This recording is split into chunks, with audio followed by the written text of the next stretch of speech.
For today's community chat, we have Aaron Kirby, who's back in town for the Girls Gala. It was the second annual. Aaron, if you don't know, was a graduate of EHS, went on to play volleyball and track at the University of Wyoming, 4-time All-Mountain West Conference selection in volleyball. I believe you have the most blocks in conference history as well, and a standout in track. What am I missing here as far as the college goes? What else did you do? That's about it, I think. That's it? Yeah. That's it. Yeah. I was looking up at the track records yesterday during the Girls Gala, and you still have the 100 and 300 meter hurdles record. Has that one come? Do you know if it's come close to being broken? It looked pretty difficult to get past. I don't think it has, like, from the Evanston girls that I know of so far. Yeah. I know that I always thought Brene would be pretty close because I knew her sister growing up, so I always thought she would be close, but she was obviously a jumper instead, so. Yeah, that didn't hurt. Yeah. that keeps it up there a few more years. Yeah. It's among pretty good company. You got Papinga's up there, both boys and girls on that side, and you're still holding those two records. Roy Barker's still holding on to that 6'9" high jump. That one may last for a little while as well. Might be there for a while, yeah. What led to you going to the University of Wyoming over any other school? Was it the possibility of playing two sports? Yeah, so what it really came down to when I was getting recruited was if I could do two sports or not, because I couldn't really decide. I obviously loved volleyball, but I didn't want to give up track yet. So I think it came down to like 4 or 5 schools that would let me do both. And when I went on my visit to Wyoming, it just kind of stole my heart a little bit with the coaching staff and the facilities and the girls. So that's really what it came down to. I felt like it was home for me there and kind of like family more than anything. So you came pretty close to getting to a NCAA tournament bid, didn't you, that final year? Yeah, that was like the closest we had ever been. This last year, it was like they got really, really close. But my senior year was the closest we got. And if we would have kind of pulled it together at the beginning of the season, we would have possibly made it. So. You went on to play for Sweden this past season. The first thing I'd heard was you were going to play for Germany, and then that suddenly switched. What happened with that? So I had actually already committed to Germany, and I was just waiting for them to send my contract. And they were kind of taking a while to send it, so I was just being all antsy and kept messaging my agent. Finally, they sent it, but the same day they sent it, I got an offer from Sweden. And I was like, I'm still going to go to Germany because it just seemed more fun, I guess. I don't know. The team just kind of seemed like a good fit. But I talked to a girl that had played in Sweden, and she said that she loved it. And my agent said that he thought it would be a good first place to go. I wanted to experience living overseas, but also the volleyball. And in Germany, it was much more volleyball focused. I don't think I really would have had free time to kind of travel around. And I had already kind of done that at UW, so I didn't really want to just focus on volleyball. I wanted to have fun doing it as well. So, do you like saying the term "my agent"? It's weird. A lot of people are like, "Oh, you have an agent." I don't feel like I do, so it's weird. But yeah. I was looking at I don't know how to. I'm not Swedish, so my best guess is phonetically it looks like Angel Home. But that can't be how it's said, because there's an umlaut over the A. So like Engelholm, or it's actually called Engelholm, but I think like it still kind of counts. Like if they don't care if people say Angelholm, but it's Engelholm. It is Engelholm? Yeah, it's Engelholm. Wow, I was just that's my half a semester of German with the umlaut. I kind of know what it does. I don't know if I can actually say it. What was that experience like for you being in Sweden? It was a really good experience. I was the volleyball wasn't as competitive as I thought it was going to be. So that was just a little disappointing. But overall, the experience was really good. It was awesome to kind of be on my own and live in another country. And I got to kind of learn some different types of volleyball just because they play a little differently there. So it was weird to kind of learn some new rules. And what's different? I don't know. So like even just from myself personally, like they don't have their liberos serve at all. So that was weird because we do. So I got to serve, which was fun for me. And I also got to play back row, which was really fun for me. And I don't know, they have a couple other weird rules, but I can't really think of them right now. So their liberos don't serve, but you can also have 2 liberos switch in. So, really? That was really weird to me. So I don't know, are they both free substituting? Yeah. So I could still substitute in with them, but they could swap their liberos. And you only have, I don't remember how many subs we have here, but in there they only have they have like half of what we have or a quarter of what we have. So you couldn't really just sub people if they were playing bad or. It's not limited to like 8, is it? It's pretty low, but I think it was more than 8. I honestly can't remember, but I remember I was like that. Like we never would have been able to accomplish that in college. Yeah. Because we have so many subs. But yeah, their liberos can just switch in and out, and it was weird.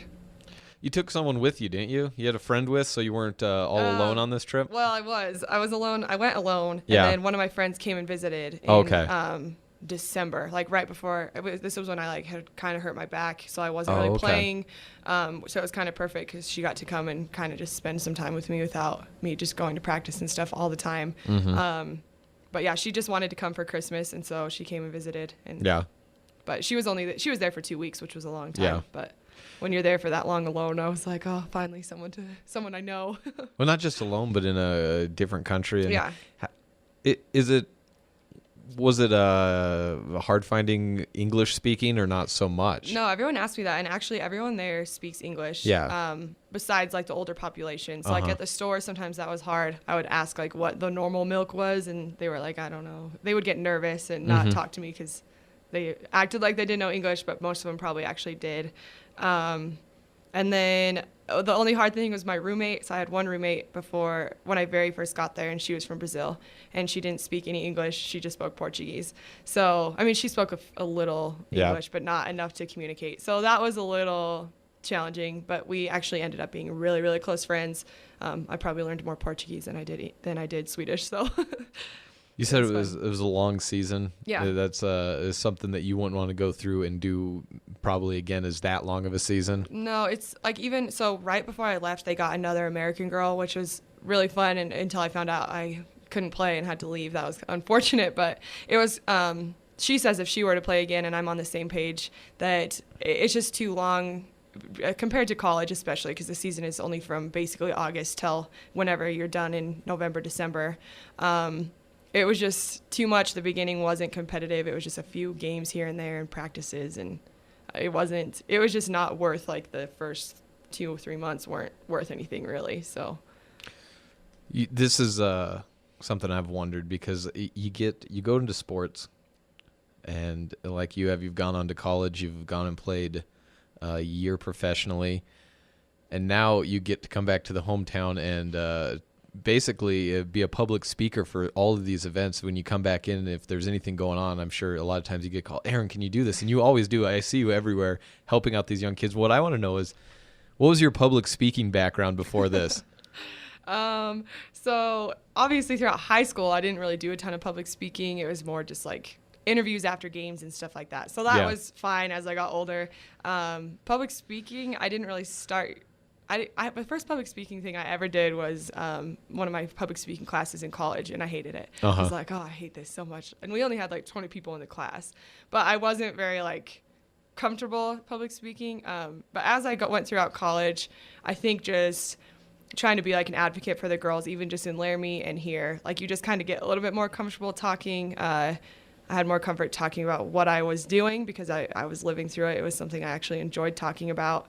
So now, like, I still get a little nervous sometimes, but I don't feel uncomfortable talking in front of people as much. So you seem seasoned when you're at the girls' gala giving the morning speech. It was early in the morning, and you knew exactly what you wanted to say. And it seems like you kind of had to learn on the fly. Yeah, it's just kind of. I was telling my dad the night before. He's like, "Are you gonna plan your speech?" And I wrote stuff down, but I don't know. I just kind of like to. It's better not to plan what it. comes out. I've learned that because with coaching volleyball camps and stuff, I've just kind of learned that just to kind of say whatever comes out, and it's better than trying to plan it. And if it doesn't work out, then you don't. Well. A lot of times, I mean, unless you. Sometimes you can get away with it. You usually don't want to have absolutely nothing written down. Yeah. But you don't want it completely written down because then you're looking down at the paper. You're not looking at them. Exactly. It's not as real. You get that sound like you are reading a speech with a point. Yeah. No, it's better to. You were good. You did great. And hopefully I'll get better too. I'm sure I'll have to do more of those. Oh yeah, as time goes on. You're not you're not getting out of this. Even if you don't go. Even if you don't go and play any more professional years, that just means that's more chances for you to come to Evanston and help the younger girls out. And you seem to like doing that. Yeah, I like coming home and seeing my family and friends, and I like helping out the girls. I know that I was talking to the newspaper guy yesterday, and I told him that they look up to me. I don't necessarily know if I deserve it all the time, but I love to come back and try to be an influence on them because it means something to them. So it means something to me that I mean something to them. So. What are you doing now? So right now I am just waiting to apply for grad school. Just kind of working and helping out with some volleyball and track. I can't apply for grad school until October, which is kind of unfortunate. It wouldn't have been as bad if I would have stayed in Sweden the whole time because it would have been a shorter time to have to wait.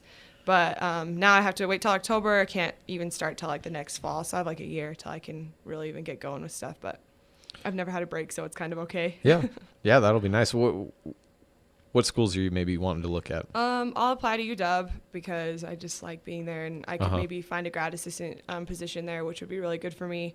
I'll probably just apply around the area: Utah, Colorado, Montana, Idaho, maybe California, just because. But That's not a bad spot to land. No, that's great. Yeah, that's. So always... we'll see what happens. It's pretty hard to get accepted for speech pathology, but I think I've put myself in a pretty good position. So we'll see what happens. But. Well, that's great. Best of luck to you. We hope to see you back in the summer. You're going to see if you can come back for the volleyball alumni tournament. Hopefully. Yeah. That's Erin Kirby, former EHS Red Devil. Well, I guess always EHS Red Devil and Wyoming Cowgirl, and played a year professionally in Sweden. Track runner as well. That's still the state, or not the state, the school record holder in both the hurdle events. Keep coming back and keep speaking at these events, because I know you kind of question whether or not you deserve it. You do, and you do a great job, and they definitely look up to you, and you're a great role model for these young girls to have. Thank you. So thanks so much for joining us. Of course, thanks for having me.